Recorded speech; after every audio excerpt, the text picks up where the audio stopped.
So before this Trek 970 can become my vision of a gravel bike, we need to kind of plan and work out how to solve the concerns that come along with converting an old mountain bike to gravel. Things like the brakes, the drivetrain, the comfort. I'm an older dude, I want this bike to be comfortable. So as I clean this bike up, I'm gonna step through those concerns, kind of what's going on in my head in order to create this Resto-Monster that I'm talking about. Let's get into stripping this down and working through the concerns. I think what we'll do, start by taking off the wheels and then jumping into the drivetrain, stripping down the handlebars. So the headset bearings feel pretty dang good. The bottom bracket, good test. Here's a tip.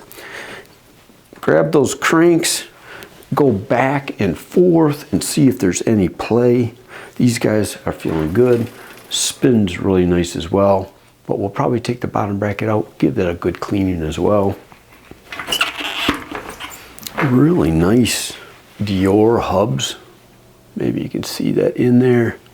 The brakes are updated V brakes on this bike. I don't know how old, they are in really good shape. And I won't be using them. It doesn't work with a gravel bike. So there's three options for brakes on a bike, right? Disc brakes, which you're gonna see on most modern bikes. This bike does not have the tabs on it or posts in order to mount disc brakes. Or we can go to cantilever. I can go back to the origins of what this bike was and put cantilever brakes on it. So there's something called a mini V brake. Tektro has them, and they will allow me to use V brakes, but on a drop bar. Again, the front is a V brake, a long pull. Drop bars are short pull. That's why there'll be disc brakes on a more modern drop bar bike. We will probably change this whole fork out. I'm thinking about losing the weight of this and putting in maybe something that's got disc brake posts on it so we can go disc, or maybe mini V's like I talked about in the back. We're gonna kind of feel that out as we go along. Let's see the link on this guy. That's an easy way to do it. I like taking the pedals off early. It's easier to take those off when the cranks are on. When I was out riding this bike, I put these other pedals on it. I'm not sure where it's gonna go in the future. When I say where it's gonna go, I a lot of times run clipless, right? Where you clip your feet in. Very much enjoy riding that way. Just had some old pedals on it with, you know, the straps, which I haven't used in years. Maybe you have. Let me know in the comments if you are a pedal with strap person. This XT derailleur, other than a little scratch on it, is in beautiful shape.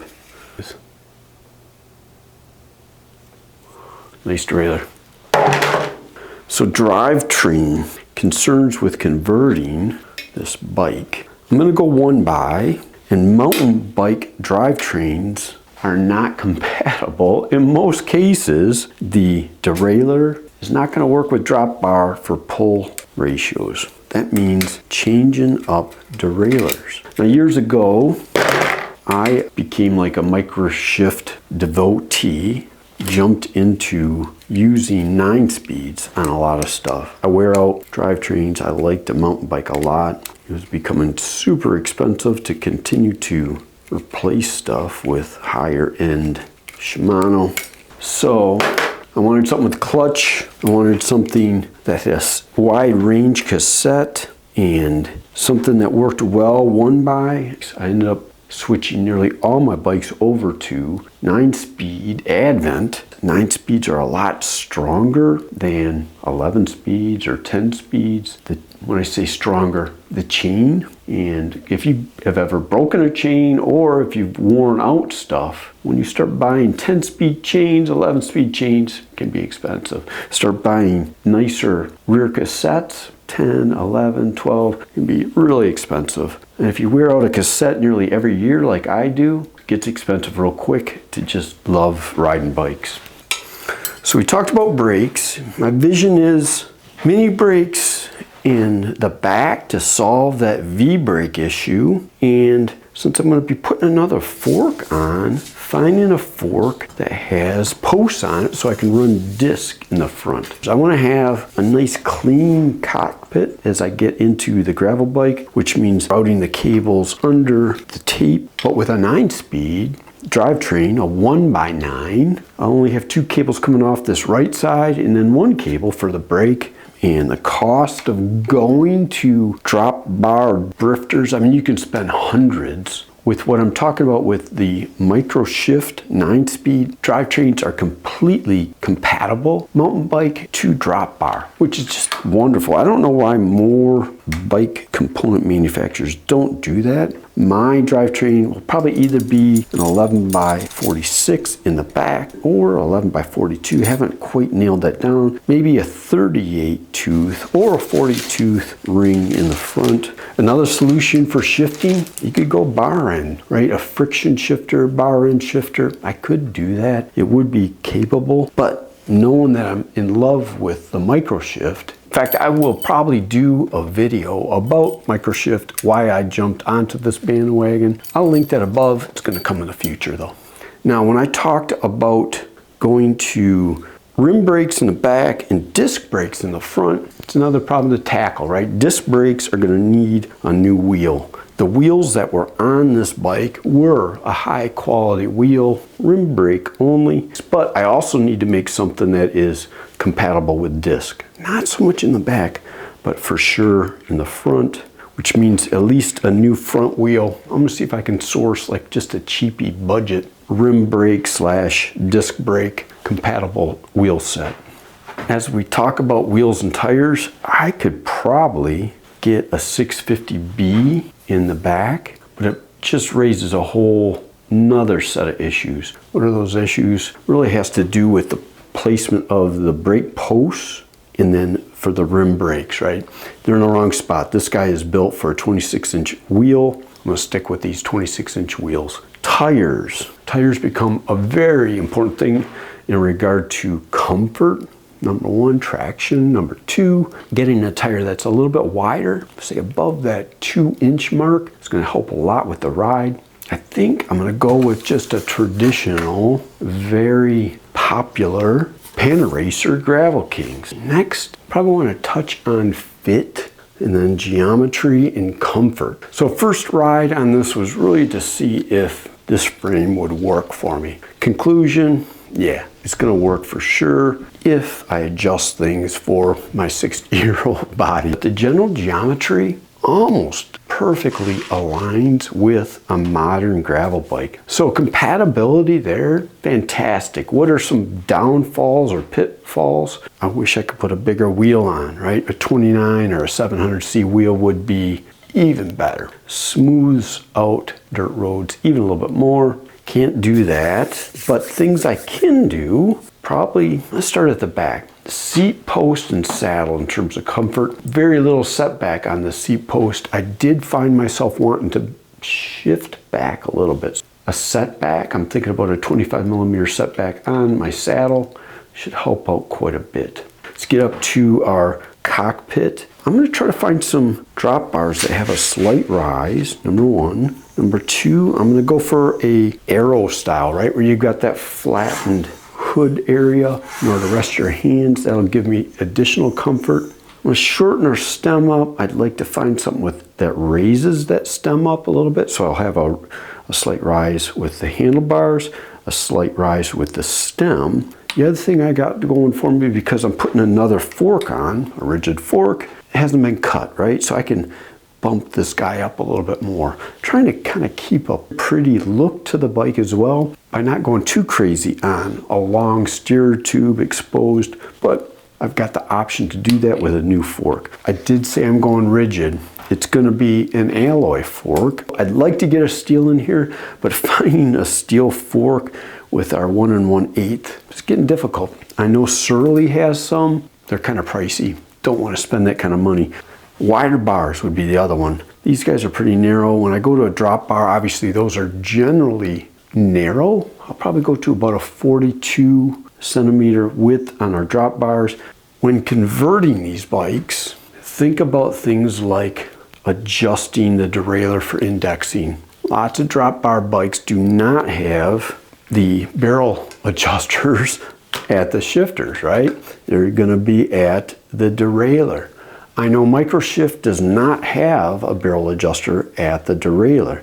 So I'm going to have to put probably an inline adjuster into the shifter cable in order to get that to work.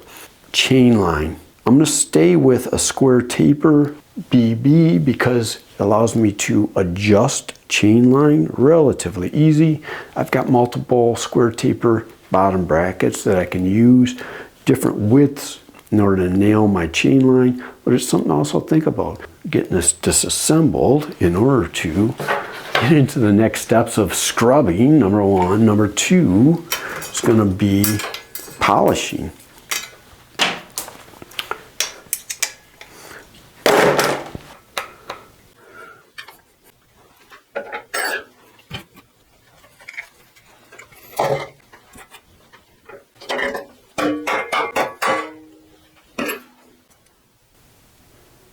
Grease is dark, but the races look really nice, and there is quite a bit of grease in there.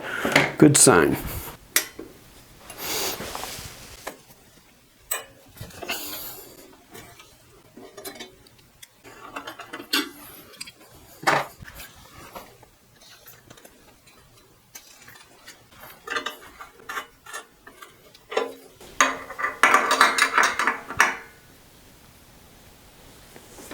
There we go. I feel it letting go. That's good.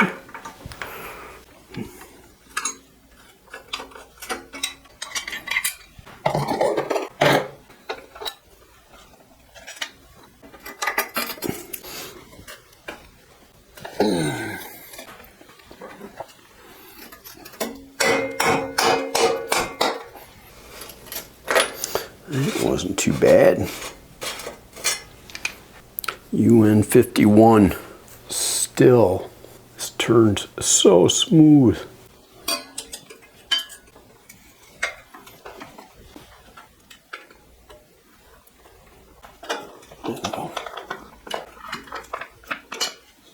Time to scrub.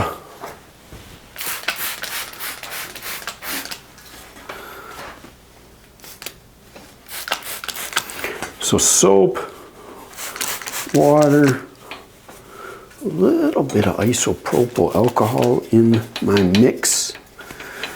I'm going to clean, polish, remove this sticker.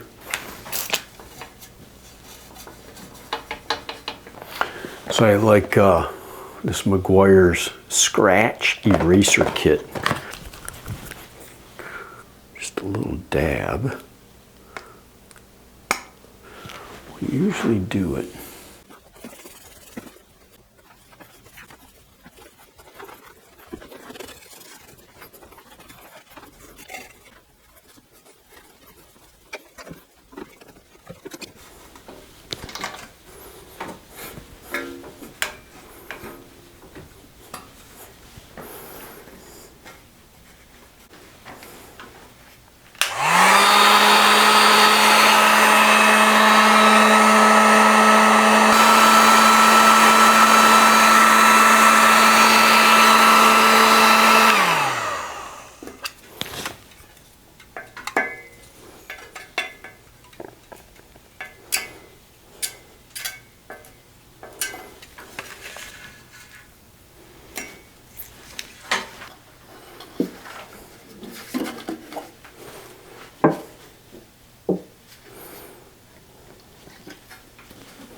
So our cleaning and disassembly is done. Let's recap really quick what we're going to be doing.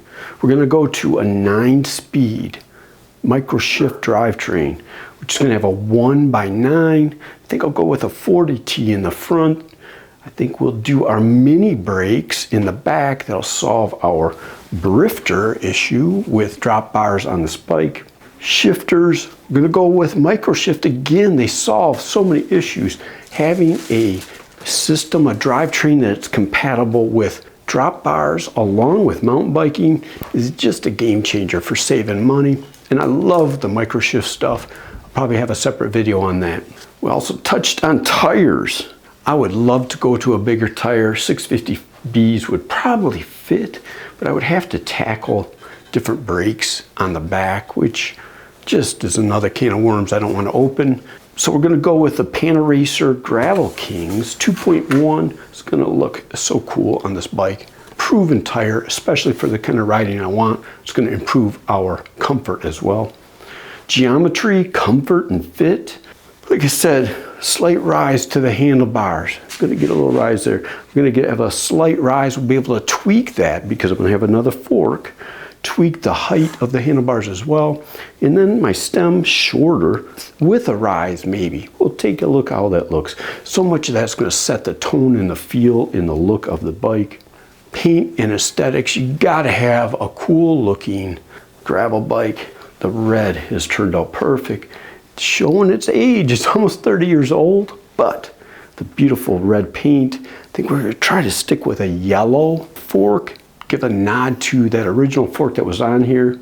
And we'll probably black out handlebars, drivetrain, rims, tires, seat post, saddle, black it all out and have some spicy elements, some different color cables. Maybe we go with yellow, maybe we go with black, maybe we go with blue, I don't know. But look for a little post on that. As always, I would love it if you subscribed and keep pedaling. Thanks.